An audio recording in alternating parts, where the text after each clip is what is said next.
Our story begins in New York City, where crazy things happen.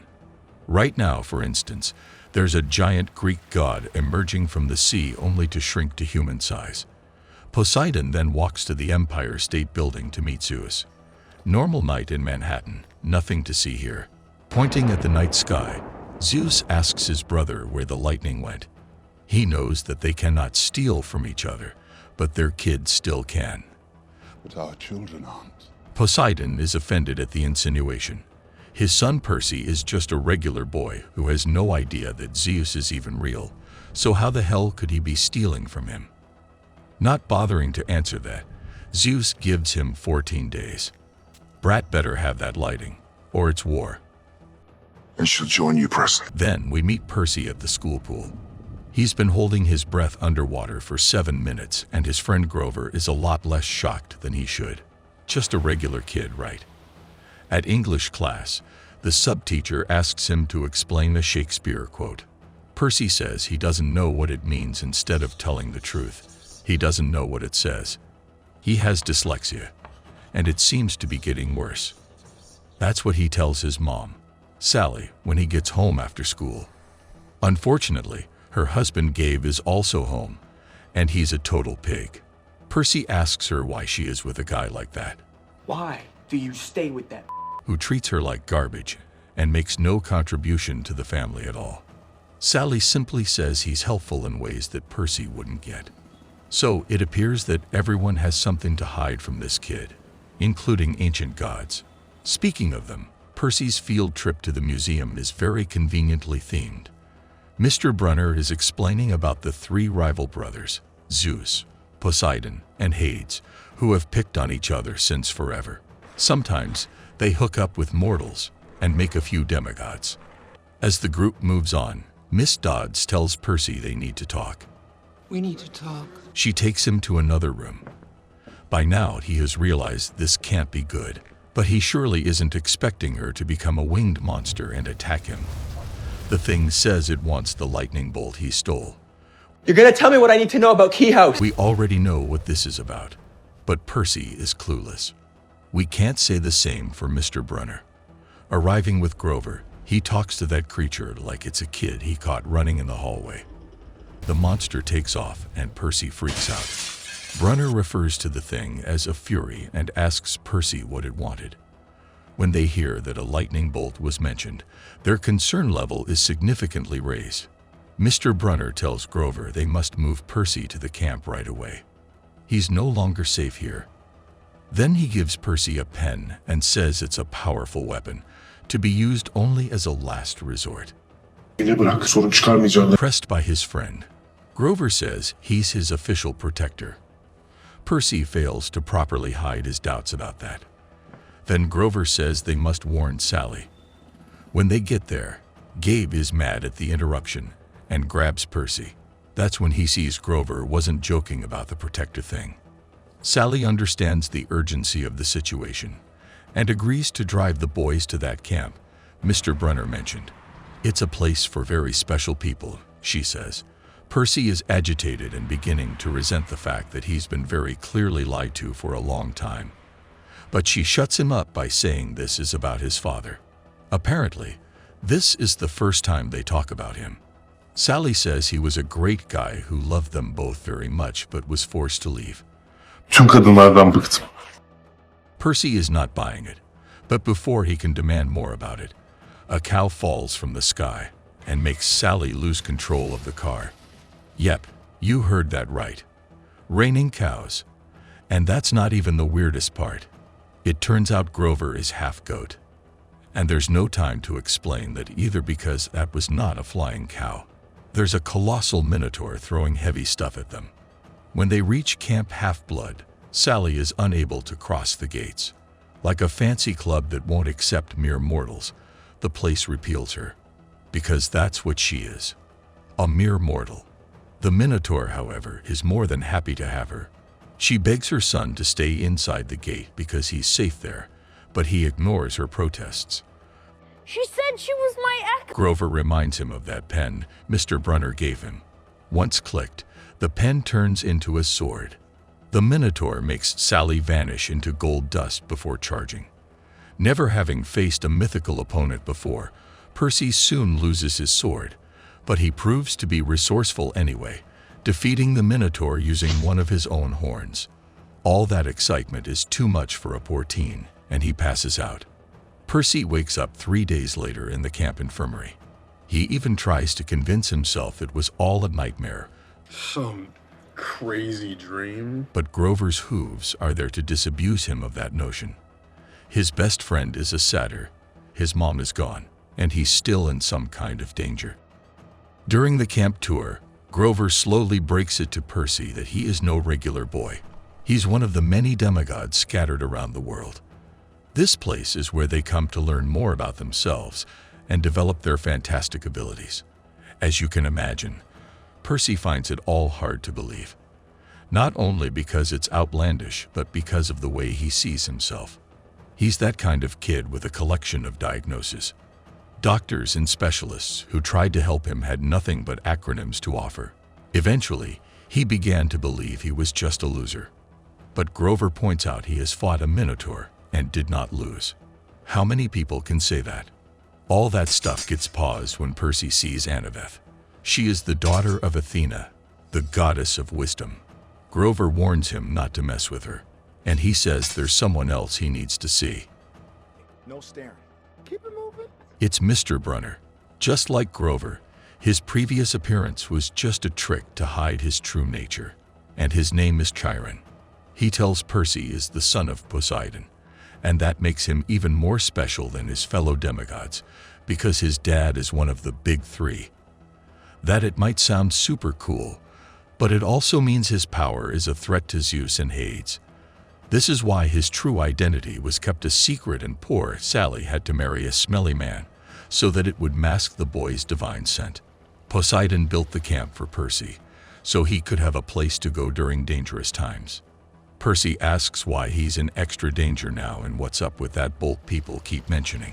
Chiron explains what happened and says his plan is to take Percy to Olympus and prove his innocence.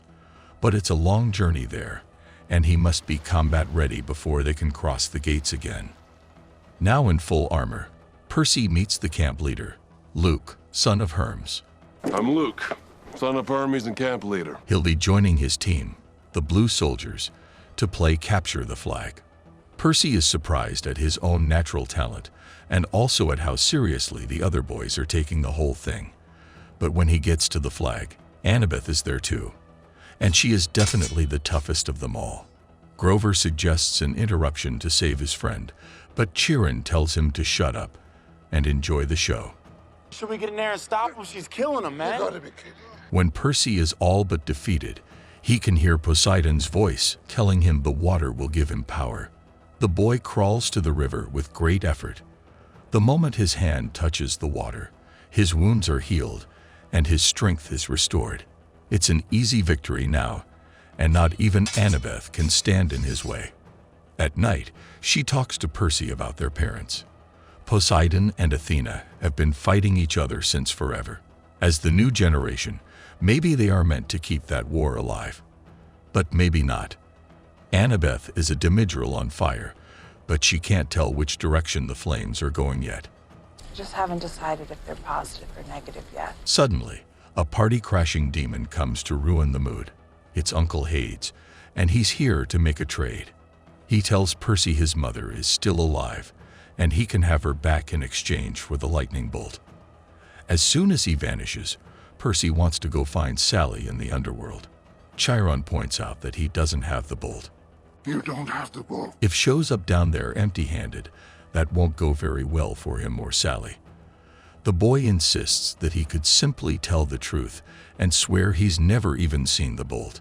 With the infinite patience of a museum guide, Chiron explains that this is the original plan, except for a little difference. Instead of proving his innocence to a psycho like Hades, it will be much easier to try that with Zeus. Percy pretends to agree only to sneak out later. That might fool the teacher, but not Grover and Annabeth. Since they can't talk him out of it, they decide to join him. Of course, they're almost at the gates when the three geniuses realize they have no idea how to get to the underworld. So they go to Luke, who has a god cave full of video games and stuff he stole from his dad. Hermes is the messenger of the gods, but Luke never met the guy. But he does have something that might help. A map to Persephone's pearls, which work as a shortcut to the underworld. He also gives Percy a shield for extra protection. The three runaways then catch a bus to New Jersey. The map says the first pearl is at Auntie M's Garden Emporium. When they arrive there, the place looks abandoned. Only when Grover recognizes his uncle does he realize that Auntie M is actually Medusa, and those statues have once been people. Working as a team, the kids manage to defeat her and take the pearl.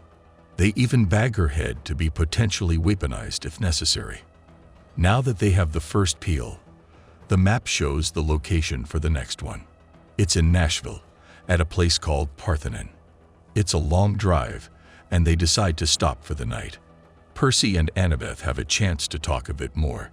She tells him why none of them have met their divine parent. It's in the law.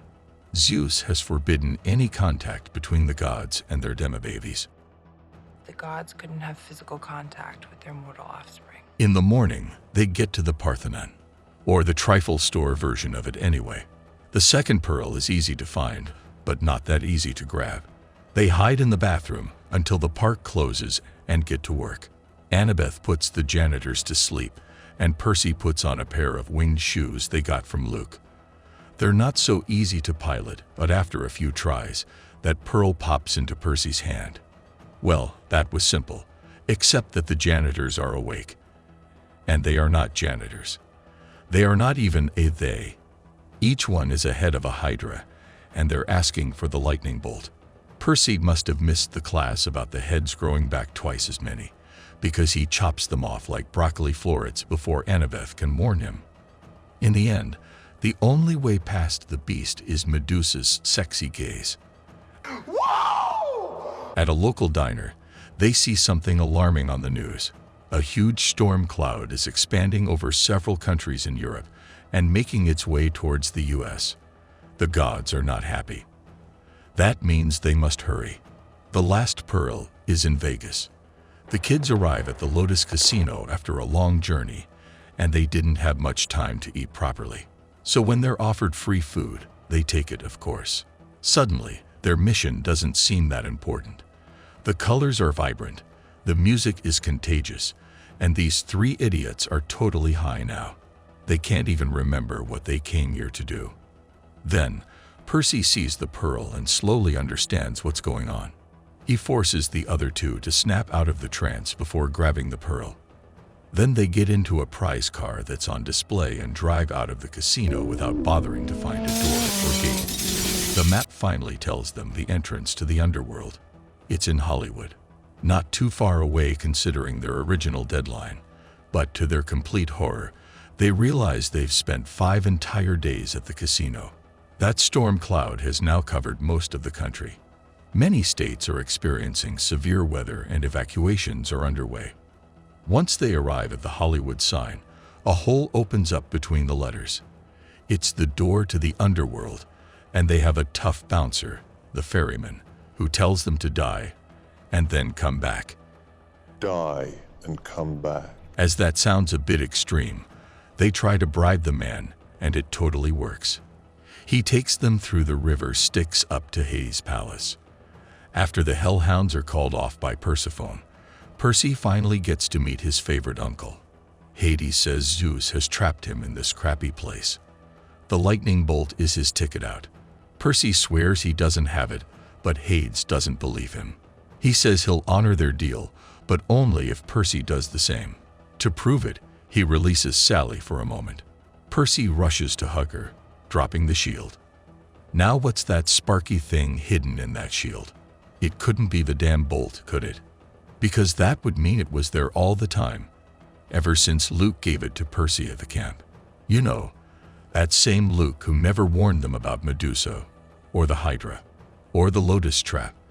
I'm sure you see where this is going. But Hades doesn't care about any of that, and he surely has no intention to honor any deal, immediately giving the order to feed all of them to the souls. Holding up the majestic bolt, he says he's now king of the gods. I am going to be king of the gods. That's when his wife says, "Hell no," and grabs the bolt to herself. She doesn't even want it. She just doesn't want him to have it. The problem now is that each pearl can transport only one person out of the underworld. There are 4 of them and only 3 pearls. Grover insists he must be the one to stay behind because he is Percy's protector. I'm staying because I'm the protector. And because Persephone is really hot. But let's allow the boy a heroic moment, okay? It's almost midnight of the 14th day when they get to the top of the Empire State Building. Sally knows how to get to a secret passageway that will take them to Olympus. But Luke shows up too. He's annoyed that Percy has survived. Kind of rude of him. They begin to fight and Luke does everything to stall them. He stole the bolt to provoke a war between the gods. That would probably end up in mutual destruction, clearing the path for the new generation. When it looks like Percy is about to lose the fight, Luke makes a mistake. He says he expected more from the son of Poseidon. Maybe you're no son of Poseidon.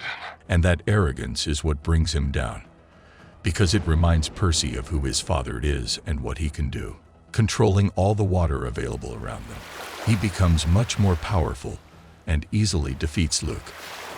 The Olympus looks cool, but right now the gods are behaving like it's a family dinner right after presidential elections. Everyone is yelling at each other, and some are about to get physical. That's when the 2 teenagers barge in and return the lightning bolt. Percy explains he was not the thief. I didn't steal it. Luke did this to put them against each other. Realizing the mighty gods have almost fallen for that, Zeus is quick to change the subject. That suits Percy because he has a favor to ask. He wants him to rescue Grover. Zeus agrees to help him, and even allows a brief conversation between father and son, but just this once. Poseidon apologizes for being the most absent father ever. Percy knows about the rules, but he now learns that Zeus created them because of him. When he was a baby, Poseidon was so involved in their family life that he forgot about his god duties. He doesn't say what those might be, but the point is he was dangerously close to becoming a human. Percy asks him what's wrong with that. His dad is too polite to answer truthfully, so he just says Zeus didn't like the idea. Annabeth also has a chance to exchange a quick word with Athena before they get back to camp. Hi, Mom. Annabeth? Grover is already there, celebrating his newly grown horns. Chiron is not even mad at the disobedience. After all, that's what stopped a potential apocalypse. And this is the end. This was a recap of the 2010 movie Percy Jackson and the Olympians, The Lightning Thief by Fox 2000 Picture, starring Logan Lerman and Brandon T. Jackson. So, which god did you like best? And what would you do if you found out you're a demigod yourself? Let us know in the comments below with #CinemaRecap. Until next time.